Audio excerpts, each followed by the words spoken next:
Cornetti di patate.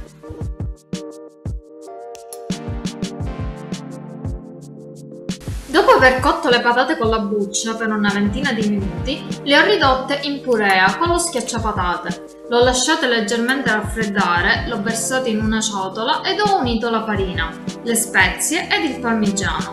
Ho mescolato con un cucchiaio ed ho impastato poi con le mani, fino ad ottenere un panetto omogeneo, che ho steso tra due fogli di carta forno, infarinati per evitare che quest'ultimo si attaccasse. Ho ricavato 8 spicchi, ma nel tuo caso saranno 16, dato che ti ho scritto le dosi degli ingredienti raddoppiati, dato che erano troppo buoni ed 8, secondo me, sono pochini per una ricetta così deliziosa. Adagio sopra ogni triangolino un pezzettino di prosciutto, sostituibile con salmone o con il salume che più ti piace, e con un quadratino di sottiletta, anch'esso sostituibile con il formaggio che preferisci.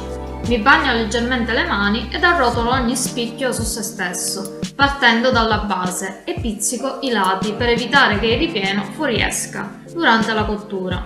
Adagio su una teglia e cuocio nel forno preriscaldato a 180 gradi per circa 15 minuti. In alternativa puoi anche friggerli. Non c'è che dire, questi cornetti di patate sono la fine del mondo, sono super sofficiosi ed il ripieno cremoso ma allo stesso tempo salato rende questo antipastino un'idea sfiziosa per i tuoi buffet. Cosa aspetti a prepararli anche tu?